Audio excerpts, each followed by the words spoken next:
Ismail, so చెప్పండి. So నేను ఇంతకు ముందు కూడా మాట్లాడాను, ఒక నాయకుడు బయటకు వచ్చి మాట్లాడుతున్నప్పుడు వాళ్ళ దగ్గర ఉండే ఇన్ఫర్మేషన్ మాట్లాడతారు. ఇంతకుముందు రవీందర్ ఒక మాట చెప్పారు. సో వైఎస్ జగన్మోహన్ రెడ్డి ఏదైనా మాట్లాడుతున్నప్పుడు 100% ఇన్ఫర్మేషన్ ఆయన దగ్గర ఉంటుంది, కేవలం ఒక 10% మాత్రమే ఆయన బయటికి చెబుతారు అనేది. ప్రస్తుతం ఆయన మాట్లాడిన మాటలు సో మనం ఆథరైజ్ చేసి చెప్పచ్చో లేదో నాకు తెలియదు, కానీ ఆయన దగ్గర సర్వే ఫలితాలు ఉండొచ్చు. నియోజకవర్గాలు సూక్ష్మంగా ఏ నియోజకవర్గంలో ఎంత మెజారిటీ వస్తుందో అనేది కూడా కూలంకషంగా తెలుసుకున్న తర్వాతే ఆయన బయటకు వచ్చి స్టేట్మెంట్ చేసి ఉంటారు అనేది మాట్లాడుతున్నారు. రైట్, ఇంటెలిజెన్స్ ఇన్ఫర్మేషన్ కూడా దీంట్లో ఉండే అవకాశం ఉంటుందా టు స్టార్ట్ విత్? బట్ డెఫినెట్గా ఇందులో చాలా ఈక్వేషన్స్ ఉంటాయి. ముఖ్యంగా పోల్ మేనేజ్మెంట్ ఎట్లా జరిగింది, తర్వాత నియోజకవర్గ స్థాయిలో ఎట్లా పనిచేశారు అనేటువంటి తెచ్చుకుంటారు. ఐపాక్ ఆల్రెడీ ఉంది.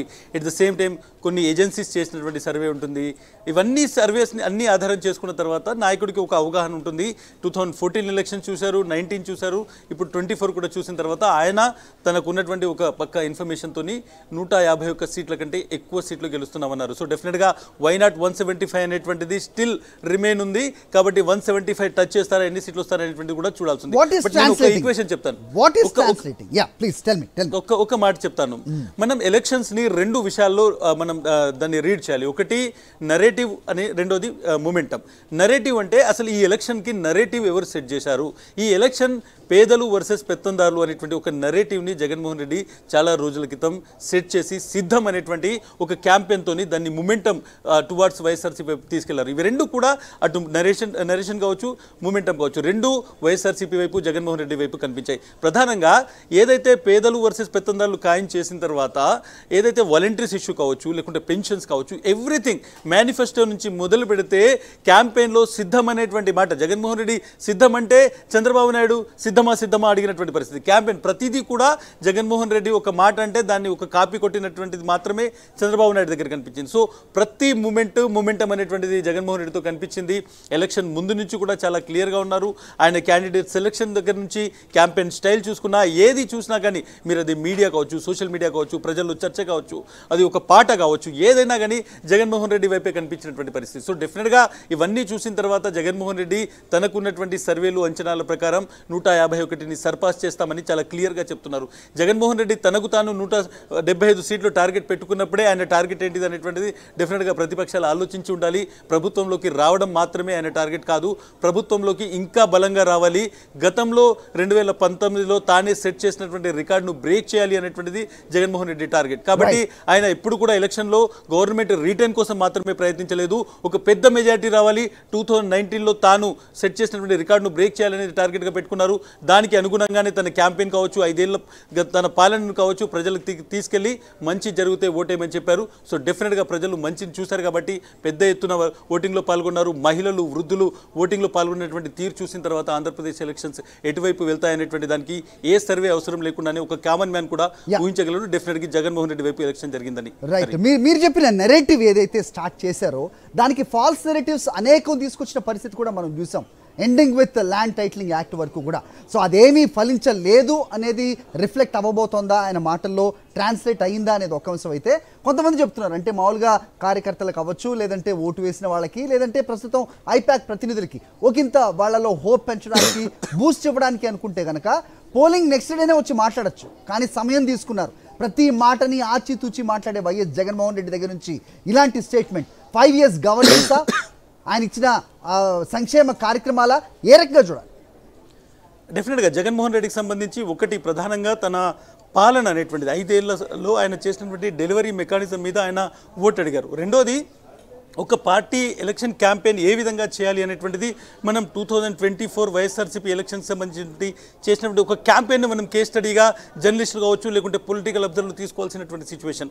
ఎలక్షన్ ముందు జరుగుతుంది అనుకున్నారు, ఎలక్షన్ డిలే అయింది. సడన్గా ఆయన ఎలక్షన్ డిలే అయిందని ఇక్కడ భయపడలేదు. ఎందుకంటే కొంతవరకు సెంట్రల్ గవర్నమెంట్ మొత్తం ఇందులో బీజేపీ ఉంది కాబట్టి ఎలక్షన్ క్యాంపెయిన్ లేకుంటే ఎలక్షన్కి సంబంధించి మొత్తం కొంతవరకు అడ్వాంటేజ్ కూటమికి ఉండేటువంటి అవకాశం ఉంది. బస్ యాత్ర స్టార్ట్ చేసిండు, బస్ యాత్ర సూపర్ హిట్ అయింది, ప్రజల్లోకి కనెక్ట్. జగన్మోహన్ రెడ్డికి ప్రజలతో డైరెక్ట్ కనెక్ట్ అనేటువంటిది ఈ మొత్తం ఎలక్షన్స్లో చాలా ప్రధానంగా చూడాలి. అదేవిధంగా నా ఎస్సీలు, నా బీసీలు, నా ఎస్టీలు, నా మైనార్టీలు అనేటువంటి మాట జగన్మోహన్ రెడ్డి వాడుతున్నారు. దీన్ని 5 సంవత్సరాల నుంచి వాడుతున్నారు. డెలివరీ మెకానిజంలో కావచ్చు, సంక్షేమ పథకాల అమల్లో కావచ్చు, దీన్ని చాలా స్ట్రాంగ్గా తీసుకెళ్లారు. ఈ సెక్షన్స్ బెనిఫిట్ అయ్యాయి. ఈరోజు poorer sections, middle sections, upper middle class sections ఓవర్వెల్మింగ్గా పెద్ద ఎత్తున జగన్మోహన్ రెడ్డి వైపు నిలిచాయి. పెట్టుబడిదారులు, పెత్తందారులు మాత్రమే ఏవైతే చాలా చిన్న వర్గం అవుతుందో ఆ ఒక్క వర్గం మాత్రమే చంద్రబాబు నాయుడుతో ఉండిపోయింది. దట్స్ వై జగన్మోహన్ రెడ్డి అనేటువంటి వ్యక్తి ఇంత పెద్ద ఎత్తున గెలుస్తాడు అనేటువంటి కాన్ఫిడెన్స్ చెప్తున్నాడు అనేటువంటి దానికి ప్రధానమైనటువంటి ఉదాహరణ. గత 2 రోజుల నుంచి మనం పల్నాడు ఏరియాలో లేకుంటే చిత్తూరు లాంటి చోట ఒక వైలెన్స్ చూస్తున్నాం. అనంతపురంలో ఎవరి మీద దాడులు జరుగుతున్నాయి? ఎవరైతే బీదలు ఉన్నారో, ఎవరైతే ఎస్సీలు ఉన్నారో, ఎవరైతే బీసీస్ ఉన్నారో, ఎవరైతే బలహీన వర్గాలు ఉన్నారో వాళ్ళ మీద దాడులు జరుగుతున్నాయి. అంటే వీళ్ళందరూ వైఎస్ఆర్సీపీకి ఓటు వేశారని ఒక వర్గం, పెత్తందారి వర్గం తట్టుకోలేక దాడి చేస్తుంది. సో రిజల్ట్ అనేటువంటిది ఆడ చాలా స్పష్టంగా కనబడుతుంది. ఇవి 2 వర్గాలు కొట్టుకుంటున్నటువంటి కాదు, ఒక వర్గం, పెత్తందారుల వర్గం పేదల మీద చేస్తున్నటువంటి దాడులు. సో డెఫినెట్గా జగన్మోహన్ రెడ్డి పేదలు వర్సెస్ పెత్తందారులు అనేటువంటి చాలా స్పష్టంగా ఏదైతే చెప్పారో అది ఎలక్షన్స్లో కనిపించింది.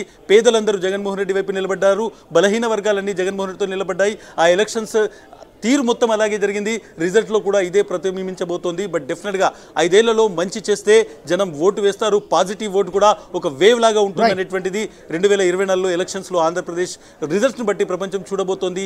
దేశం మొత్తం ఒక స్టాండింగ్ ఓవేషన్ ఇవ్వబోతోంది. నిలబడి ఆంధ్రప్రదేశ్ వైపు, వైఎస్ఆర్సీపీ వైపు చూడబోతుంది అనేటువంటి జగన్మోహన్ రెడ్డి మాటలకు ఇదే అర్థం. పాజిటివ్ ఓటు కూడా బలంగా ఉంటుంది అనేటువంటిది ఫస్ట్ టైం ఆంధ్రప్రదేశ్లో, భారతదేశంలో ఈ ఎలక్షన్ ద్వారా బయటికి రాబోతుందని చాలా మంది పొలిటికల్ విశ్లేషకులు కూడా ఎక్స్పెక్ట్ చేస్తున్నారు. రైట్, చాలా మంది పొలిటికల్ విశ్లేషకులు అయితే చెబుతున్న పరిస్థితి. చివరిగా కంక్లూడ్ చేద్దాం. Ismail, are you there? Ismail ఉన్నారా? ఎస్, చెప్పండి ఇస్మాయిల్. సో మామూలుగా నాయకులు for the sake of saying ఒకలా ఉంటుంది, కానీ పర్సనల్ నోట్లో మీరు చెప్పండి, ఆయన మాట్లాడినప్పుడు, ఆయన మాట్లాడుతున్నప్పుడు మొహంలో నవ్వు అవ్వచ్చు, ఆత్మవిశ్వాసం అవ్వచ్చు.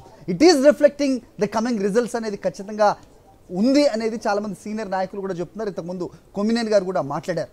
ఎలా ఉండబోతోంది? One word. బట్ డెఫినెట్గా నేను ఒకే విషయాన్ని దీనికి యాడ్ చేస్తాను. జగన్మోహన్ రెడ్డి ఈసారి మేనిఫెస్టోలో అమలు చేయలేనటువంటి హామీలు కూడా చెప్పేటువంటి అవకాశం ఉంటుంది. ఎందుకంటే జగన్మోహన్ రెడ్డికి ఒక లివరేజ్ ఉంది, ఆయన చెప్తే చేస్తాడు అనేటువంటి నమ్మకం ఉంది. కాబట్టి పెన్షన్లు విపరీతంగా పెంచడము, రుణమాఫీ లాంటివి చేయడము చేసేసి ఆయన తన మేనిఫెస్టోలో పెట్టేయచ్చు. కానీ జగన్మోహన్ రెడ్డి మేనిఫెస్టోలో ఇది నేను చేయగలుగుతాను అని నమ్మింది మాత్రమే పెట్టాడు. సో డెఫినెట్గా జగన్మోహన్ రెడ్డి చేయలేనిది చెప్పడు, ఏదైతే జరగబోదో దాన్ని కూడా చెప్పడు. ఏదైతే జరుగుతుంది అని తనకు గట్టి నమ్మకం ఉంటుందో, తన దగ్గర దానికి సంబంధించిన కారణాలు ఉంటాయో అది మాత్రమే చెప్తాడు. అందుకే ఈరోజు 151 సీట్లను మేము దాటుతున్నాము, గత రికార్డును బ్రేక్ చేయబోతున్నామని కాన్ఫిడెంట్గా చెప్పారు. ఆయన దగ్గర డాటా ఉంది, ఆయన దగ్గర లెక్కలు ఉన్నాయి, ఆయన దగ్గర ప్రజలు ఓటు వేసిన తీరుకు సంబంధించి ఒక గట్ ఫీలింగ్ ఉంది. డెఫినెట్గా జగన్మోహన్ రెడ్డి 151 సీట్ల కంటే ఎక్కువ గెలుస్తాను అనేటువంటి నమ్మకంతో ఉన్నారు. కాబట్టి ఈరోజు ఆయన ఆ మాట చెప్పారు. డెఫినెట్గా జూన్ 4న రిజల్ట్ రాబోతున్నాయి. జగన్మోహన్ రెడ్డి అంచనా ఎక్కడి వరకు ఉంటుంది అనేటువంటిది ప్రతి ఒక్క రిజల్ట్లో చూస్తారు. బట్ డెఫినెట్గా గత 2-3 రోజుల్లో ఆంధ్రప్రదేశ్లో ప్రతి ఒక్కరు లెక్కలు వేసుకుంటున్నారు, ఒపీనియన్స్ తీసుకుంటున్నారు. కానీ ఈరోజు జగన్మోహన్ రెడ్డి చెప్పినటువంటి మాట తర్వాత చాలా మంది కాన్ఫిడెంట్ అయిపోతారు అనేటువంటిది మాత్రం చాలా స్పష్టంగా చెప్పొచ్చు. రైట్, నెరేటివ్స్ మారబోతున్నాయి. సో ఒక్కొక్కరి స్టాండ్ కూడా మారబోతోంది అనేది మా ఇన్పుట్ ఇస్మాయిల్ అందిస్తున్న విశ్లేషణ. ఫలితాలపై ఫస్ట్ టైం తొలిసారిగా స్పందించిన ముఖ్యమంత్రి వ్యాఖ్యలపై విశ్లేషణ ఇప్పటి వరకు చూసాం.